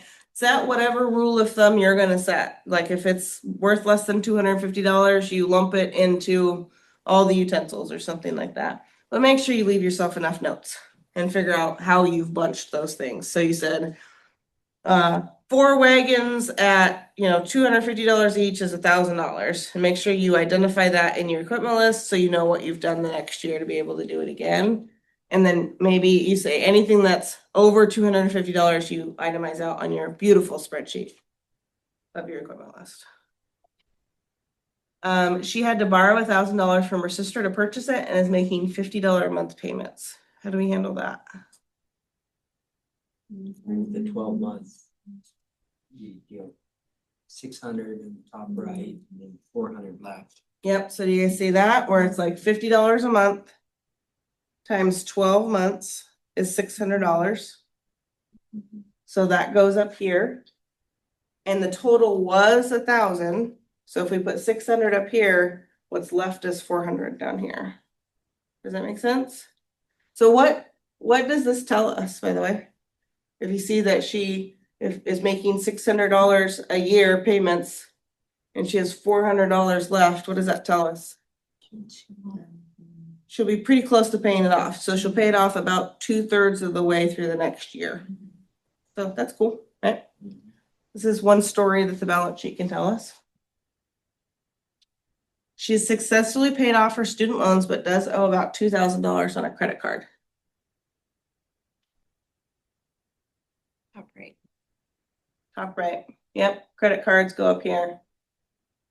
Student loans would go up here too. So just make note that if you have a bit of student loans, they would go as a current liability and there's no offsetting asset for that.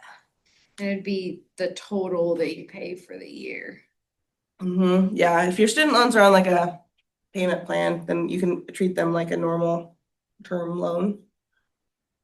Why is it a current if it's a 10-year student loan? Why is it all go, and it's a 12-month decipher, why does it all go on the top? Yeah, so like I said, you could make the argument that if it is truly a payment plan and if it's a 10-year payment plan, you could make the argument that you treat it like a normal term loan, like we do the other loans. And then it would all go on the bottom, Not all of it, but your 12 months would go on the top. 12 months. Yep. If it is truly set up as a payment structure. Yeah, there's still no offsetting asset though. No, and it's a big one. And it's a big one, yeah. Yep. What a vet school, it's a bad decision. It's always, I'm always standing like in a community college when I point out the fact that student loans like don't have an offsetting asset. And I'm like, I promise You should still go to school if you want to. Quit, ditch out. They don't lead with that when they give you the student loans. No. Sure don't. I'm a big supporter of trade schools. I'm cool with that. My daughter will be finishing her diesel program in June at Lynn Benton. So she's already employed. So she's already gainfully employed with the county. She's not dating Kaylin, is she? No. It's funny. Our really good friend Kaylin is dating a girl from Diesel Mechanic at LBCC. Oh, really? Yeah. There's only like 4 of them there. Not a lot of Girl. Her name is, I'll talk to you after. Yeah, for sure. I was like, literally, there's only When you said that, I was like, no way, LB. yeah, there's only 2 girls in her diesel class, and I think there's only I one. know. It's a Um, girl. I think there's only one in the first year. We'll have to talk, Yeah. Anyways, gainfully employed. Betty also has an account set up at the local feed store and still owes for the grain she bought, which was $14.40. Where does that go? Grant liability. Parent liability, and we call it an accounts payable. Okay. This is the.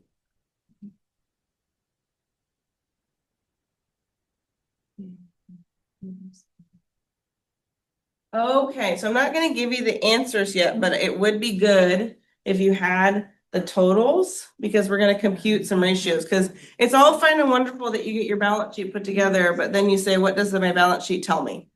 You want it to kind of tell you a story of some sort. So total current assets are 8,950. Total current liabilities are 5,240. Total non-current assets are 14,500. Total non-current liabilities is 2,200. Total assets, 23,450. Total liabilities, 7,440. So what do the terms solvency and liquidity mean? It's like you're looking ahead. Hang tight. These- Hang tight. Okay, so we're gonna look at the ratios and we're gonna have that exact conversation. So slide on down to the bottom of that balance sheet and you see the current ratio and working capital. Go ahead and compute those ratios. So current ratio is first. Current ratio is current assets divided by current liabilities. And it's illustrated as a ratio, so it's something to 1. Whatever your number is to 1. It's like 1.7. 1.7, yep. Christine, you come up with that back there? So what that means is a ratio of 1.7. So that's the math there, current assets divided by current liabilities. A ratio of 1.7 means that you have 1.7 times as many current assets as you have current liabilities. How do you feel about that? Better than the other way Okay. around. Better than the other way around? Yeah. It's positive, all good things, right? Target would be like 2 to 1. It'd be ideal if you had twice as many current assets as current liabilities. But 1.5 to 1 is good. Yeah. Is this all we need to know about an operation to determine whether the balance sheet is in good shape? No, because you could literally say, I have a current ratio of 1.7, and that might mean you only have $1.70 in assets to $1 in liabilities. So we need to know a little bit more information. So our working capital is 8,000 at that same current assets minus the current liabilities. I just gave you the answer, but don't look, you have to compute it yourself. So your working capital is $3,710. And that means if you were to have to pay all of your current liabilities today with the current assets that you have today, do you have enough? And this answer says yes. This says that you'll have enough and you'll have a little bit extra. So this is your measurement of liquidity. So how liquid is your operation? Can it pay for its stuff that's due in 12 months? Yes. So this operation is considered liquid. And they're all in standard convention is a 12-month. For current, yes. Yep. Yep. Okay, so then we slide on over to the debt to asset ratio, which is total liabilities divided by total assets. Can you do that math for me?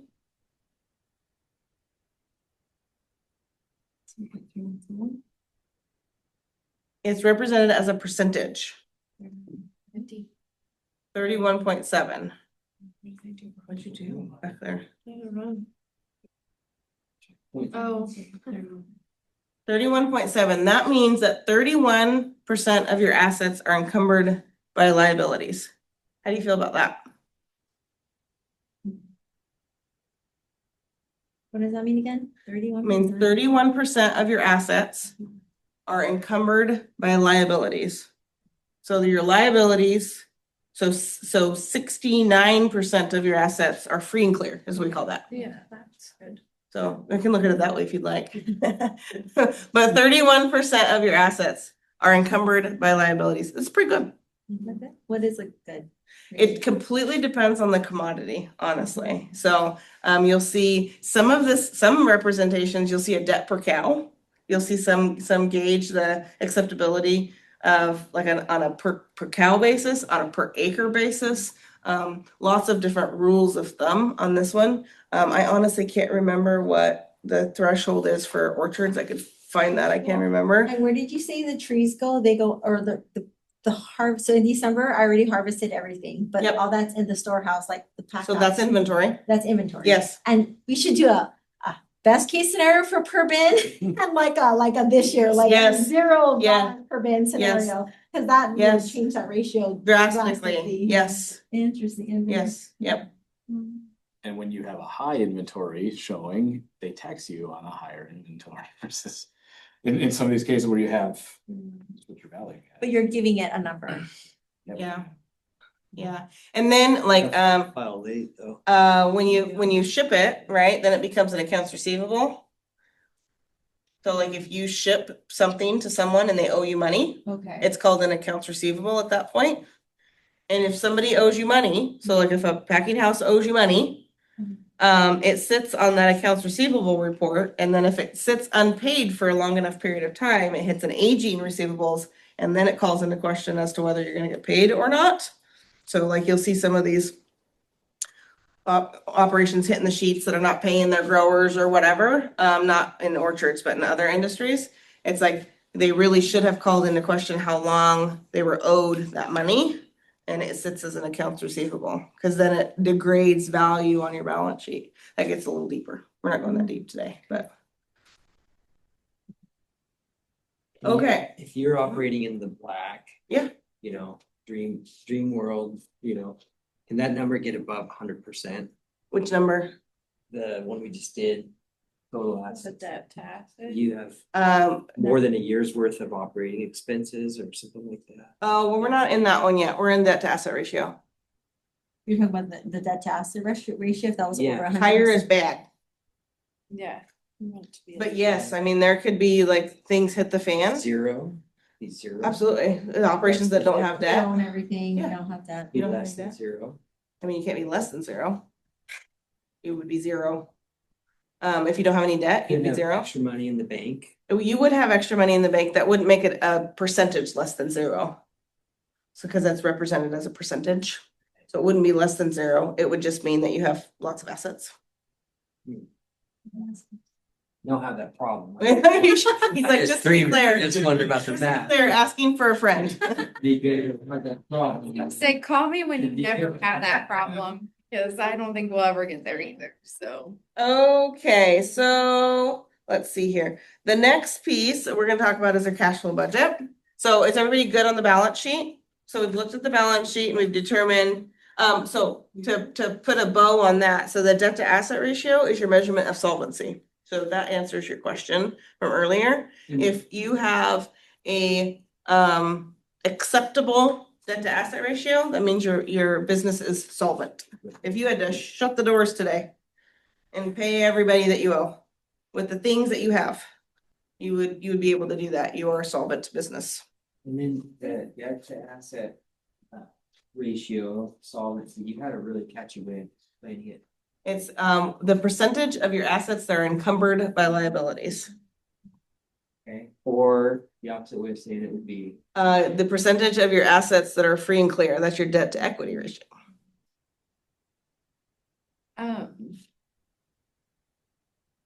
this current ratio, Yes? I got this number thrown at me by the lender. That's Oh. what they're using, right? You tell.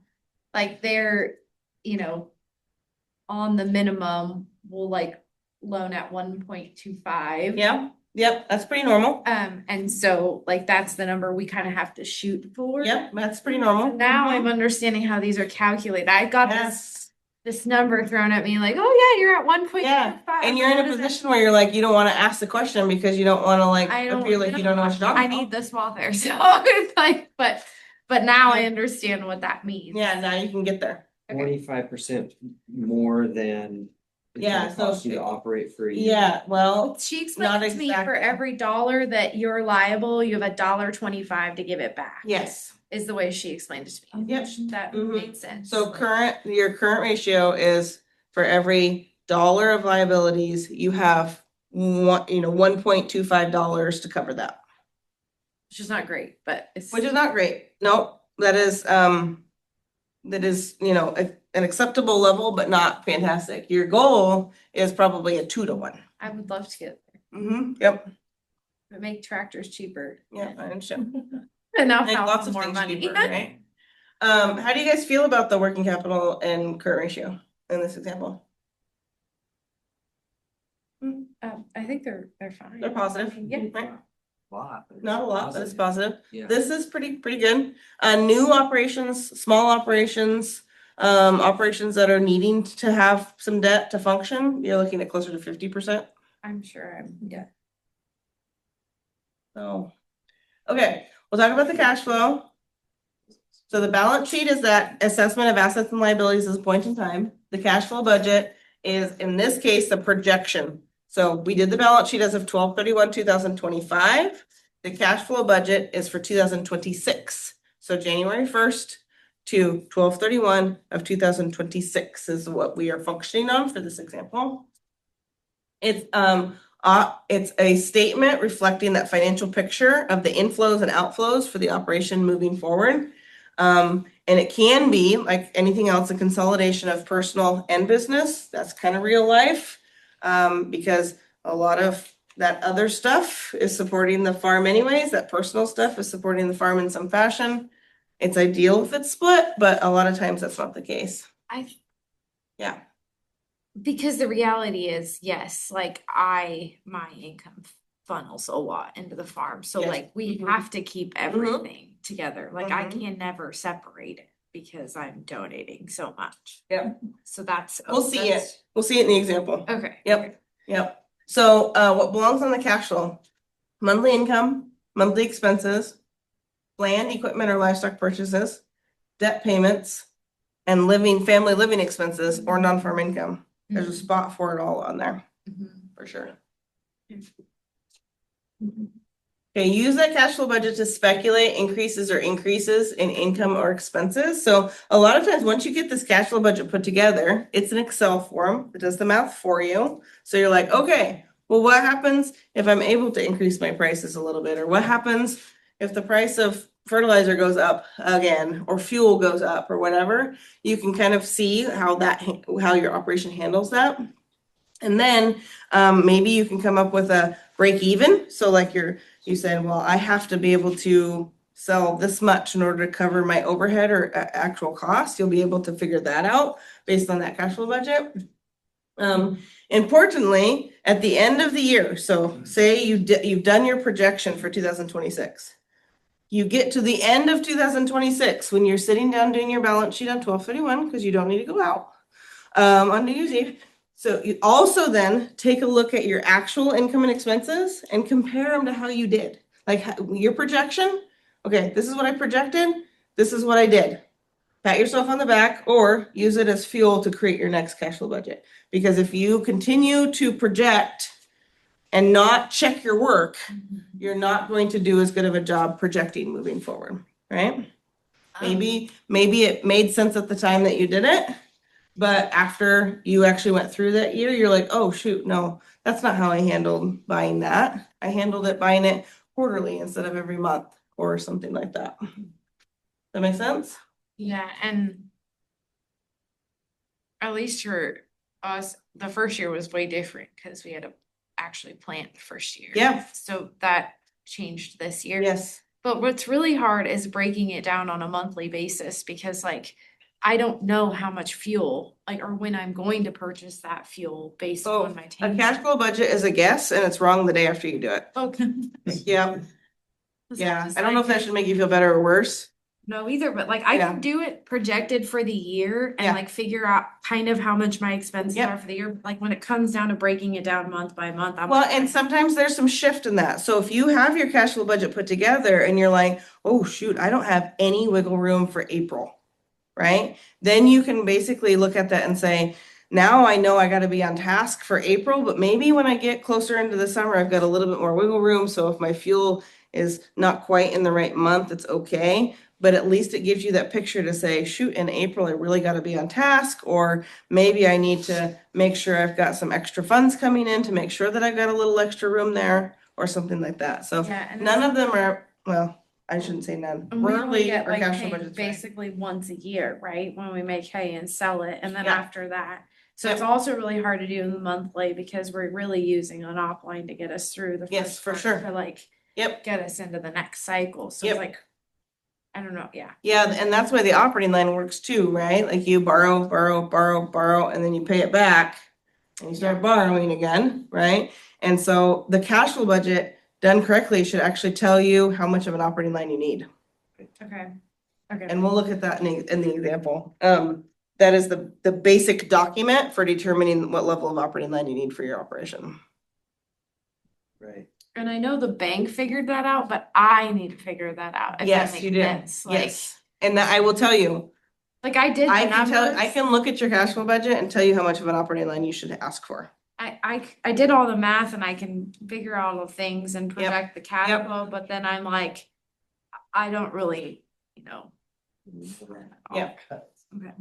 Okay, what's it able to tell me? A lot of the things that we were just talking about, right? So do I want to buy a piece of equipment, or does it make sense to put it on a loan instead of paying for cash? What if income is less, expenses are more? This is when I get a lot. Can I quit my non-farm job? You can tell that by putting this all things into this cash flow budget and figuring out how much impact that income has on the operation. Intuitively, you can probably say, heck no, I can't quit my non-farm job. But maybe you can then use that cash flow budget to say, what do I need to do to be able to get to that point, right? Okay, so with that, we're going to do the exercise. Given where we're at in time, and I want to make sure we cover all the questions, I'm actually going to hand out the answers. And then on the cash flow budget, and we're going to walk through them so you can see where they're all at. So you're not gonna make us fill out the form? You want to? I can make you fill out the form. No, I don't. I can. I really don't like that form. Well, what you're going to do is you're actually going to look at this here, which is the back of Betty's eggs. You're gonna look at this one here, and you're gonna see how this cash flow budget was filled out, and you're gonna follow it through as if you are filling it out. So I'm just not making you write those tiny numbers in those little boxes, Christine. That's all I'm Thank you. that's all I'm saving you from, actually. Appreciate it. And the math, I'm saving you from the math too. So it's awfully late in the afternoon to do math. It's all good. Okay, so as we read this cash flow budget exercise form and look at the cash flow budget answer key, we can find all these things. So Betty sells 415 dozen eggs a month for $5 each. Do you guys see that anywhere on there? Mhm. Where do you see that? Okay. Eggs, right? So keep in mind that this is Betty's first time doing a cash flow budget. Anybody who has chickens, Anybody have chickens? I know a few and they died. Do they lay the exact same year round? No. They do not, right? So after Betty does this cash flow budget, she'll get to the end of the year and she'll be like, ladies take themselves a break in October through February. So the next time she does her cash flow budget will look different than this, right? And she will be more informed based on her actual income and expenses to be able to put that together a little bit cleaner. That make sense? Okay. Each August, she sells 100 laying hens to make room for new hens, and she sells them to a neighbor for $5 each. Where do you see that? In August. In August, yep. And so even though that's part of her earnings engine and not part of her normal course of business necessarily to sell those, they still appear as income, right? And so they appear as cash on the balance sheet if that's what happens with it. So because this is her first time doing a cash flow budget, she needed to kind of mathematically figure out how much a feed they went through. So there's the math for you. Is number 3, which is $486 a month in feed. Now, do you guys remember the balance sheet? Mhm. What did she have on her balance sheet? 1440. She had feed inventory on her balance sheet, right? So do you really think she's going to be needing to buy feed in January or February? Probably not, but for the purpose of this cash flow budget, she's doing it every month. And then when she gets to the end of the year, she'll be like, oh, I only buy feed quarterly. And she'll do a better job on her cash flow budget the next year. Or she can think about it this time and plug in quarterly feed, right? It's just helpful to evaluate her business because it could be skewed. You know, she's got 1,440 subsidies of feed. Mm-hmm. If you're just evaluating how it stands on its feet. Yeah.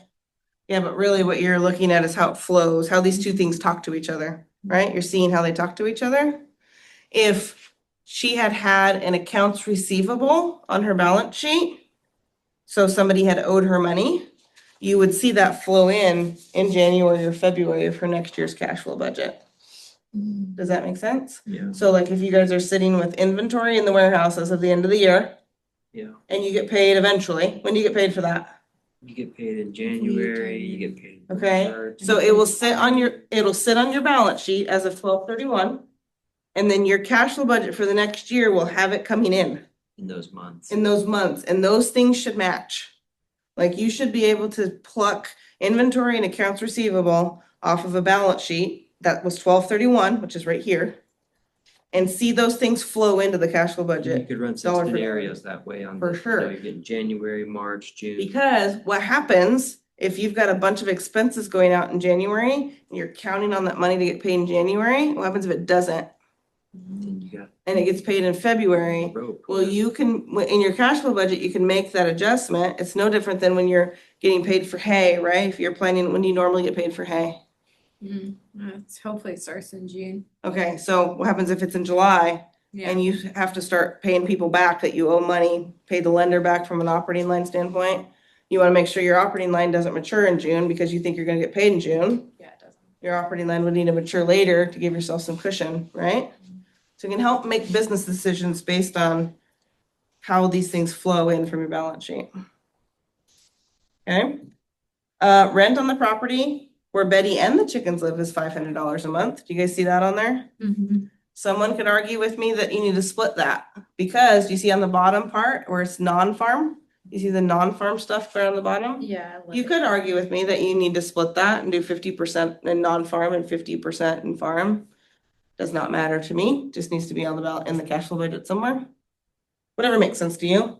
Selling 415 dozen eggs is 415 cartons a month. Where does that go? At 50 cents a carton? Expenses, yep. But again, you remember she had cartons in inventory, right? So she may not have those expenses every month, but this is a really good place to start. And then she can go back and look at how she did. She purchases 100 new chicks every March at $3.69. You'll not believe the arguments I got on my workshop yesterday about how that's not the cost of chicks lately, but we're gonna just let it go. Just let it go. Just assume the chicks are $3.69 a piece. How much are they? Apparently closer to $5. Yeah. Yeah. Yeah, and if I come and kill them, they're even worth more. And then we're not gonna talk about the fact that if you want 100, you should really buy 110 or 115 Yeah. because you lose again. We're not gonna talk about that today. That's not part of the puzzle today. Okay, do you guys see where that comes in March? Chicks, yep. Yep. Okay, she plans to make an investment in a new cooler in April for $3,000. There, Grace, there's your cash. She's like, listen up, we finally have arrived. So do you guys see where she put that? 3,000. Yep, and it's in the middle, that farm capital per expenditures there. Betty works an off-farm job of $2,500 a month and has living expenses of $2,000 a month. Where does she put that? On the non. Keep wandering away from this. Expense. Non-farm, right? Do you feel like Betty can quit her job? No. But maybe Betty can use this cash flow budget to determine how big her operation needs to be in order to get to the spot of quitting her job. Christine's like, never. Never. Okay, so the following estimated monthly expenses, do you see those? Utilities, insurance, car, fuel, general repairs and maintenance, and good old miscellaneous. I never trust a cash flow budget without a miscellaneous column, right? I really, yeah, that column is so arbitrary. Right. Just throw some thousands of Yeah, dollars. you never trust one without it though. So do you see, Call it a do you day. see where all those are on that cash flow budget right there in the center for farm? What else is on here that wasn't on that list? That remember we said belongs on a cash flow budget? The payments, you guys see the payments down there? Debt payments are right here. So those go on there too? Yep. So if we take a look at this, what do we notice? What is the net farm profit in March? $262. Just the farm profit, Oh, net the farm farm, profit. mine is 88. And that's because she bought those chicks, right? Yeah. What is the total net profit in April? Big Negative. ol' -2, right? Because she expended that cash, right? A cash flow budget that starts or that you do on your own would also start with cash up here. So you had cash on your balance sheet, so it would start with cash and it would flow through the operation because the operation would use the cash that you have on hand if they need to, if it needs to fill up those gaps, right? So keep in mind that the cash would probably fill up some of these negatives, but also at the same time, if you look down here at this total net profit, that kind of shows the fluctuation of the business. And then what is the total, the net farm profit? What is the total net farm profit? How do you feel about her spending $3,000 in cash on a piece of equipment? The year's worth of profit. It's a good way to gauge it, for sure. Do you guys we have one more ratio to complete on that other balance sheet, which we need a number from here. Can you circle total farm operating expenses on this cash flow budget? Do you guys see it? 21,897, and we'll come back to that.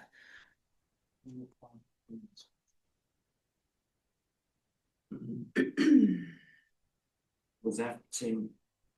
On their own balance sheet? No. Liabilities. Yeah, operating expenses does not belong on the balance sheet. The only reason that we're gonna use it is we're gonna go back to that balance sheet and compute that last number. Because it is the true way, like we are literally asking the cash flow budget to talk to the balance sheet and the balance sheet to say, I got you. So we really need to ask this balance sheet, do you got us for this year? Balance sheet, do you have enough wind in your sails to power us through the operating expenses that we have coming? So you computed working capital already, which was 3,710. Operating.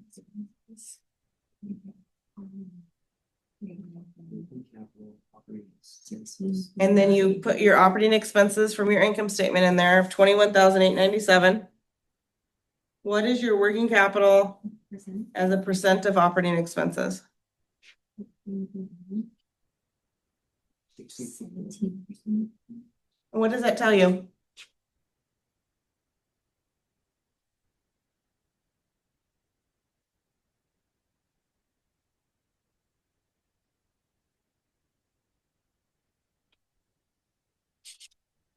Your working capital is only sufficient to cover 17% of your projected farm operating expenses.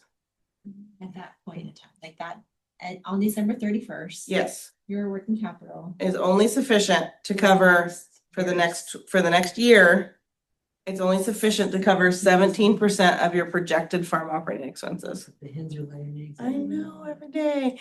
How do you feel about this? How do you feel about 2 months worth? Yeah, do that math right there. So you have working capital. Dave Ramsey, that's. You have working capital that will only support about 17% of your projected farm operating expenses, which is 2 months worth. How do you feel about that? I feel that. Yeah. No, you guys are feeling okay about the working capital before, right? It's pretty easy to feel okay about a portion of the financials until you start making it talk to the other financial statements and really use it to gauge how the whole picture looks. So if we're looking at the whole picture and we say our balance sheet looks okay by itself, but when we say, how much of an engine is it? How far can it get us? Interesting, yeah. The current portion of that balance sheet is not as strong as we initially thought it was. And it can only get us about 2 months into the year, right? So to put it another level, Christine, we were talking about on operating line, a lender will only lend about 70% of your operating expenses. So if a lender will lend 70% and the working capital covers 17%, There's still a gap. you got a gap. That's 16.94% of the year. Which is about 2 months. Times 12. Mhm. So And a lender when we was start- 75%, 70. 70%. 70%, so you're still windfall of 13. You're still a little tight.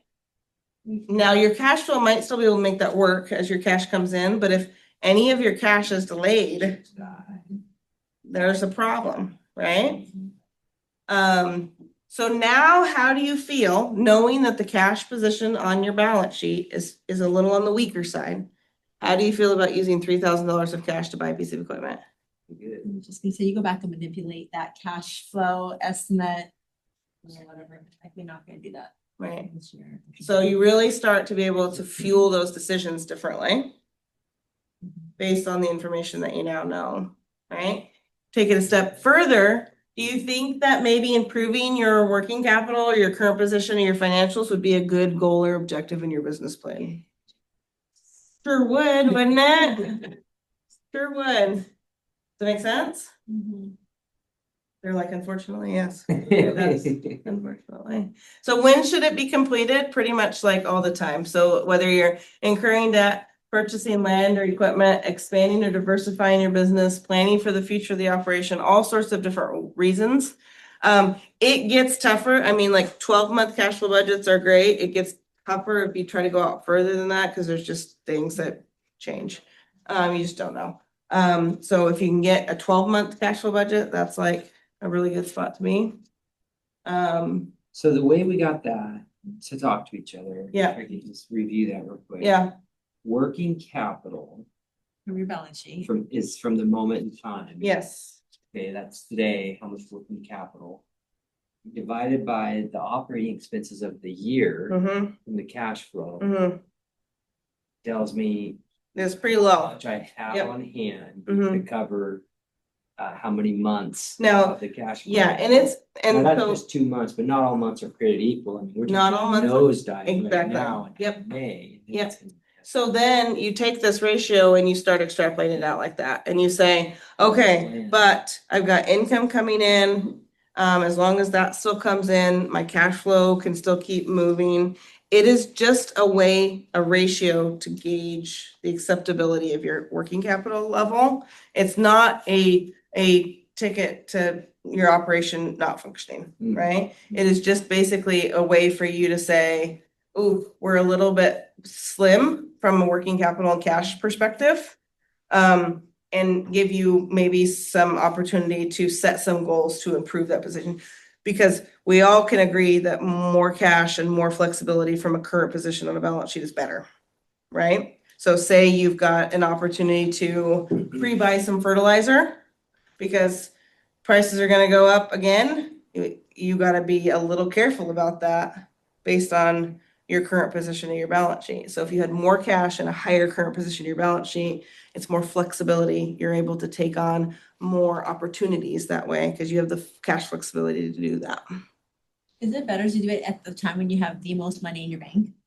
To do a balance sheet and then an income like for the next year? If it could, does it matter where the year is? I mean, it doesn't necessarily matter. You just want to make sure that you compare those apples to apples, quite literally, right? Like, so you don't want to compare a October 31st balance sheet to an April 1st balance sheet. You're not going to get much information out of that. When you're comparing your balance sheets, you want to do that with the exact same dated balance sheets.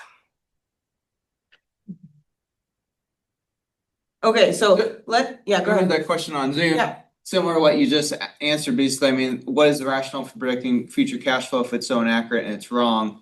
Would it make more sense to look at past year's actual cash flows to help make decisions? Oh, yeah, all of the above. So, there's a lot of different, good question, wonderful question. Thank you for that. There's a lot of different ways that we can contribute to the accuracy of creating financial statements. I always say history is your best indicator of your future. So in this situation, Betty hadn't done a cash flow budget. She'd been in business for a little while. She could probably go back and look at the historical income and expenses. That could definitely help guide her. But remember, unless she is keeping track of those on a monthly basis, that doesn't help her with a monthly cash flow budget. It just maybe helps her with the total from a projection standpoint. But absolutely, history is your best indicator of your future. Please rely on your past history to determine how to help plan for that future. Yeah, because you also have to record all this for taxes. So like I literally took Yeah. my last year's return, my last year's projection and my this year's projection and figured out what actually made sense Yeah. for next year. Yeah. Right? Mm-hmm. And then you could actually use your cash flow for next year and say, once you have that history and you want to escalate 5 to 8%, whatever that is, as part of your 1 to 3 year projection for your next business plan. Mm-hmm. Because now you have those with real numbers. Yeah, there's so much, Tess, my colleague, was working with, and we didn't necessarily touch on this, yet, we can, but there's a way to do, when you really start to get into the middle of these numbers, there's a lot of people like to do enterprise budgeting. So you break out your budget based on either your crop variety or your market channel or blocks, if you've got different blocks of stuff. And you can figure out where your actual profitability lies and what is costing you money. Tess worked with somebody that's a flower producer, and she's like, I had to break up with tulips. Tulips were costing her just a ton of money. And she didn't realize that until she actually truly did the enterprise budgeting. So the stuff that Jacob had handed out before, you truly understand your numbers. And now she's like obsessive with her numbers. Like, but it's hard because there's a line of diminishing returns, right? Because I was talking to a vineyard producer that's just like, how am I supposed to keep track of? I spend an hour in this block and an hour in this block, right? So you kind of got to be careful to not be spend more time tracking than actually doing. But once you kind of figure out a process and actually get that figured out, the flower producer I referenced, she was like super grateful to be able to understand her numbers better and say, and from like an orchard perspective, maybe you've got a block that you're like suspecting doesn't make you any money or something like that. Do a budget and account for that stuff separately if possible. And then you can kind of support your gut. You probably already know it, but maybe support your gut on what isn't working for you. I had somebody else that told me they were, this was not, I don't think it was an ag related business, but they were hired as somebody that owned a business hired her to come in and help her how do I scale up? I gotta scale up.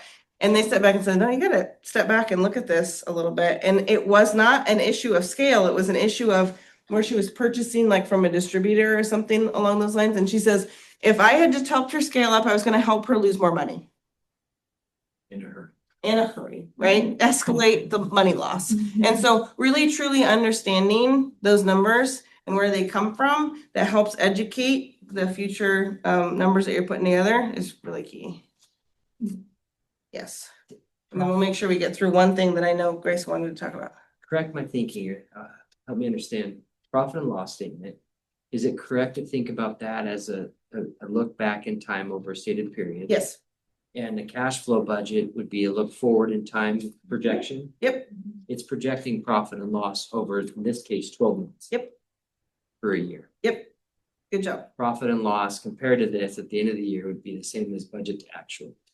Profit and loss, say that again. You compared the profit and loss at the end of this year Yes. with this, it'd be the same thing as doing a budget to actual. Yes. That's exactly what it is a budget to actual. Yep. I have no prizes, but you win all the prizes. I just wanted to.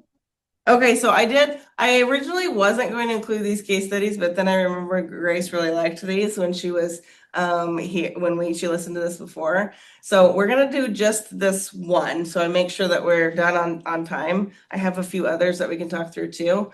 So she, in this case, she's been making it work with her old cooler for several years, but she knows the time has come to purchase a new one.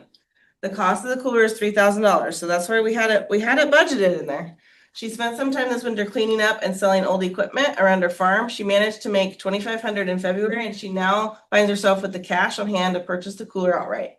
When she mentioned this to one of her farming neighbors, they mentioned what it might make sense to finance the cooler. Betty's confused about what she should do, whether we finance or whether we pay cash for something. What do you guys think? Well, it goes back to that 16.9%. Yeah, she's pretty low on cash, right? And do you remember what I pointed out, that she has one loan that's gonna be paying off in like, 2/3 of the way through the next year? Things to consider for sure, but you can kind of plug that in there, right? You can kind of say, if the cooler was purchased with cash, there's the cash. These numbers are not gonna match your cash flow budget. This is just for illustration. So she had the beginning cash, you can kind of see outlined up there, and then she had the expenses. Here's the cooler coming out, and she ends with an ending cash amount here, right? She got the rent that's in there and other expenses that are in there. And then let's compare that to, so she eats up all that cash right there. Remember in February, she had that influx of making that $2,500 right there. And then here is the other option. Maybe she had a lower, she put some money down. That's the 250 that she put down. Here's the payment structure, right? And she actually ends with this much cash here at the end. I'm not saying one of those ways is better than the other, but it just might need to take, might need to take the other factors that you're looking at in your business into account. What would make you most comfortable, right? There's a lot of people that are like, oh, debt, that debt is terrible. Debt is terrible. We also had a conversation, I believe, if I remember correctly, Grace, about long-term leasing. Wasn't that part of the conversation too? Or was it, you were talking about leasing or buying a forklift, right? Yeah, we lease it every month. Okay, so leasing is an operating expense. So it actually goes no different than rent would go, like right here. And you can write off the whole thing as an expense on your tax returns. If you're buying something, you're only writing off the depreciation of that equipment and then the interest that goes into it. So it's different from a tax, so talk to your tax person on that one. But you can see here that she ends up with more cash. She preserves that cash position if that's important, for maybe she doesn't know if there's another opportunity coming, what have you. So, the pros of financing, a smaller amount out of the pocket, fixed payments over time, keeps cash free for emergencies. Like what happens if, when she's got a low cash situation, what happens if something goes amok? Because something always goes amok. What happens when there's an electrical issue that has to get fixed right now? Do you have the cash to be able to do that? What happens if you've got to replace a piece of equipment that is broken, not just because you want to replace it, but maybe something is kind of, broken or something like that. Cons of financing, you owe money on the purchase in the future, will pay more for the cooler due to the interest than if she would have bought it outright. But is that fixed payment and the preservation of cash worth that to you? How do you know what's right for me? Obviously, do that cash flow budget, right? And figure out what that looks like as it flows through. We run into that with construction, where it's at the end of the year, somebody's made so much money, they're like, this idea of, hey, I'm just gonna go buy a new truck Yeah, and expense that yeah. all the time. I don't know You're when that chasing your starts. tail. Yep. Yes, so what you Yep. could do is like a lease and this, I don't know the tax situation, but you say, if we have that lease of a car or that truck and we get a new one all the time, but it's just a expense that comes right off the top.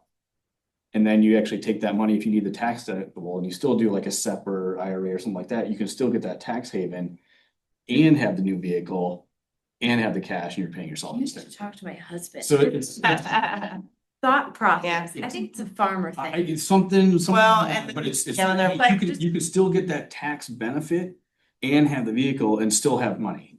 Yeah. Yeah, you gotta, there's some planning. And it kind of goes back to building that team too. Like if you build your CPA that is a trusted source, build your lender that's a trusted source of information. You build your team, to be able to run that. I lied to you a little bit. I'm gonna go and do one more because this talks about enterprise budgeting. And then we'll wrap it up for the day. So Betty, she attended a financial management class, much like you guys are all sitting in today. Talked about enterprise accounting and showed participants that breaking out income and expenses can be really useful. She brushed it off, thought it was too complex, but then she really got to kind of thinking maybe that would be helpful to her. So she really wanted to know like what exactly was gonna make her money, because remember, she was selling those eggs in different streams, right? She was selling those eggs through, was it the farmer's market? And what did I say? Farmer's market, restaurants, grocery stores, and farmer's market. I know my own material, I promise. So she says, what should she do? So she sat down. Half of Betty's eggs were sold to the farmers markets and half to restaurants. The restaurants buys the eggs for $4 a dozen and purchased completely consistently on a monthly basis. Eggs sold to the farmers market for $6 a dozen in a shorter period of time. And the eggs she produces when she's not selling at the farmers market are sold to the neighbors for a significant price cut. She doesn't have to wash the eggs that go to the farmers market, but she does that go to the restaurants. And months that she sells to the farmers market cost her an additional $100 in labor. So where do you think she's making more money? The farmers market or the restaurant? Why do you think the restaurant? Cause even though it's less, it's more consistent and it's all year long and she doesn't have to pay somebody an extra $100 to do the labor. Yeah, good. Anybody want to argue with her? I mean, I haven't done the math, but it just seems like. So this is the restaurant sales. And you can see that all of the middle stuff is about the same, but she's got the washing expenses in there. There's the restaurant sales that come across that the $4 or whatever it was. Yeah, $4 a dozen. And then you can see the ending cash down here. What does this mean?